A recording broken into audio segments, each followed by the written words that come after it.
Greetings. Welcome to tax training at SUSS.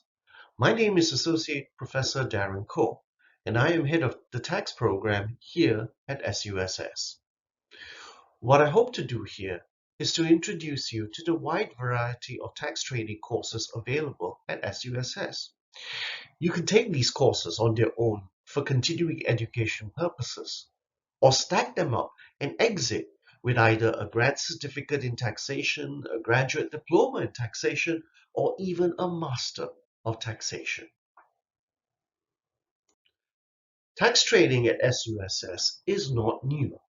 In 2007, Sim University, as we then were, entered into an agreement with the Tax Academy of Singapore to launch Southeast Asia's first Master of Taxation program. We took our first intake of master's students in January 2009 and have been running the various tax programs ever since. Before we begin, you need to understand what the tax programs aim to achieve. They are there to provide training in tax, but not to file tax returns. We assume you can already do that. This is, after all, a postgraduate course in taxation. We actually aim to equip practitioners with a deeper and broader knowledge of the fundamentals of international taxation, for them to see the framework behind taxation. We want you to know why things are structured the way they are, how things work, so that if the laws change, and they certainly will, you should be able to adapt to fit to new rules. It's not much point remembering or learning various structures because, trust me, the laws will change. We also aim to provide practitioners with a wider frame of reference when looking at taxation. It is too easy if every part of your working day deals with tax to forget that tax is not the only thing in a business. You need to remember tax is not the one and only reason why businesses exist. So the aim of the course is to connect you with other parts of business to ensure that you have a wider frame of reference when looking and dealing with tax. In each academic year, we run a total of 12 tax courses. Now, there are 2 semesters in each academic year, so we offer 6 courses each semester. Now, each taxation course is delivered over 4 weeks, that is, over 4 full Saturdays, which means in each semester, a student can only take at most 3 courses. The 12 tax courses can be grouped into the following 4 groups. There are 5 foundational courses, courses that lay the framework and understandings for further study. There are 3 courses on international tax, the fundamentals. This gives you the basis for understanding how international taxation works. There are 2 further international tax courses, which I call the advanced international tax courses, building on what you've learned in the first 3 international taxation courses. The last 2 courses are called taxation in the wider environment. And these courses link tax with other sectors, such as tax and governance and accounting, and tax and the digital economy. This is where tax intersects with other areas and is a fascinating area of study. There are 5 foundation courses.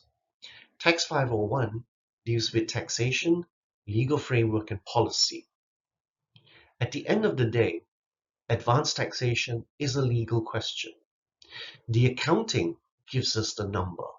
What you do with the number is a legal issue. And therefore, at the advanced level, you do have to learn about the legal framework, legal skills, and policies that drive and underpin taxation. Tax 503, corporate and individual income tax, gives you a 20,000 feet view of the income tax system in Singapore. It looks at the Income Tax Act and all the various parts of the Income Tax Act. The reason why we do it this way is so that if a question comes up, you actually know where in the Act to look it up. That's more important than just knowing the answer or not knowing the answer, as the case may be. Tax 505 is about goods and services tax, one of the most important taxes that we have in Singapore. Tax 507, tax planning and international taxation, is your introductory international tax module. It shows you, it gives you a global wide picture of what is being done on the world stage in terms of international taxation. And lastly, Tax 533 is about landmark cases in income tax and handling tax controversy. It deals with what happens when there is a tax dispute. Credit recognition will be given for the first four courses, Tax 501, 503, 505, and 507, to students who have completed the Income Tax Program Level 3 Advanced Tax Program of the Tax Academy of Singapore. In other words, students who graduated from the Advanced Tax Program of the Tax Academy of Singapore do not have to take Tax 501, 503, 505, and 507. They start their course with Tax 533. International taxation, the fundamentals, begins with Tax 501, the OECD Model Tax Convention. This course takes you through the entire convention. Most CET courses give you a few articles, but in this course we look at the totality because there's a lot to be missed if you actually just pick and choose which articles to look at. The best of tax advisors must be able to advise across all articles. But because you're spending time looking at all articles, we are unable, therefore, to spend enough time looking at details of certain, shall we say, more interesting areas. For that, you have Tax 509, Selected Topics in Taxation. In that course, we pick 4 topics and we do a deep dive in them. Topics that have been chosen include allocation of profits to permanent establishments, exchange of information, collective investment trusts, and a few other topics. But what we do in Tax 509 is to provide a deep dive into 4 topics. Tax 525, transfer pricing. That is probably the most important course you are going to ever learn in international taxation, because at the end of the day, all tax planning leads to transfer pricing. So it is something that you need to understand. And in Tax 525, you will be taken through the OECD guidelines on transfer pricing, the most respected guidelines in the world. In Advanced International Taxation, you have 2 courses. Tax 531, Applying Transfer Pricing, builds on what you've learned in Tax 525 and looks at the practical aspects of applying transfer pricing. It could be looking at things like financing. It could be looking at things like your documentation. Each of these are topics that are picked on, and depending on what's current, would be discussed with you as part of this course.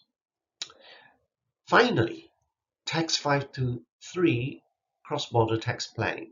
That takes everything that you've learned up to date and throws you in to the position of being the advisor who has to plan. You would be given scenarios, a question, and you'd be asked, please advise. You need to draw on everything that you've studied before to come up with the best advice for this particular client. That is in Tax 523. Taxation and the wider environment looks at tax and the intersection with other areas. Tax 529, for instance, is about taxation, governance, and the wider environment, and it looks purely at tax, how it intersects with things like corporate governance, corporate social responsibility, corporate accounting, and that ever big question about ethics. Tax 535, on the other hand, looks at taxation, its intersection with the digital economy, and what comes with that. Now, these two courses for the master's students can actually be substituted with other courses from any other master's program within the university. So you don't necessarily, if you're looking to do a master's, you don't actually have to take these two courses. You could substitute two other courses from other schools and other programs. So at the end of the day, there are 12 courses here, and you can take these courses either as a standalone course. You could take, if you took 3 courses, you could get a graduate certificate in taxation. If you took 6 courses, you could get a graduate diploma in taxation. Or if you took all 12 courses, or you took 10 courses plus 2 other master's level courses, you could actually graduate with a Master of Taxation. If, for instance, you just want to take a particular course, and Tax 525 transfer pricing is one that many students just sign up just to learn all about transfer pricing, and that's possible. You take a course, you sign up for it, you take the course individually. If you choose to take the assessments, you get a certificate of achievement, and if you don't take the assessments, you get a certificate of attendance that just certifies you've attended a particular course.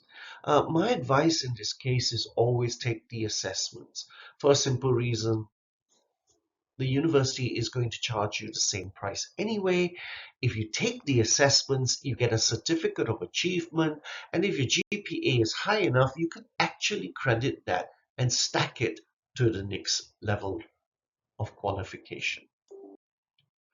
The Graduate Certificate of Taxation requires you to complete 3 particular courses: Tax 501, Taxation, Legal Framework and Policy; Tax 503, Corporation and Individual Income Tax; Tax 505, Goods and Services Tax.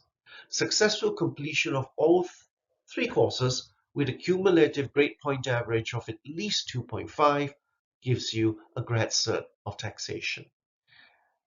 Hence my statement in the last slide where I said if you were taking a course individually, you signed it up just for continuing education, take the assessment, because if you do get the assessment, you can stack it up for later qualifications. The university will award you a graduate diploma of taxation once you successfully complete 6 courses with a cumulative grade point average of at least 2.5. So this is the average. So you may have scored well in one, not so well in the other. But as long as the average grade point is at least 2.5, you will get a graduate diploma of taxation. Now, remember, for the graduate diploma of taxation, there is no particular course requirement, unlike the graduate certificate of taxation, which has 3 specified courses. The Master of Taxation will be awarded when you complete 12 courses with a cumulative grade point average of at least 3.0. And there you have it, 12 courses that build up towards a master's. Or you could look at it another way. There's a master's program which comprises 12 courses, but along the way there are various exits that you can take. And so maybe you've decided halfway through that you can't really afford the extra time to study. So you could take an exit, a graduate diploma, without necessarily having to pay and complete the Master of Taxation. So let's say you've signed up for a Master of Taxation program. In this instance, remember, there's only one intake per year, which commences from the July semester. In this case, your time commitment is 2 years of study starting in July. Let's say this is the year 2020X. If you look at this timetable, you start in July 2020X and you will not complete till the end of the January semester 2020X plus 2 years of study. And in the end, in October of 2020X plus 2, you actually have your graduation program. Now, along the way, it is possible that you may not be able to complete the various courses as you go along, simply because life, work, other reasons come in. You actually have a maximum candidature period of 4 years to complete it. And yes, there have been students who've taken up to the maximum of 4 years to complete all the 12 courses required for the master's program. So it's possible.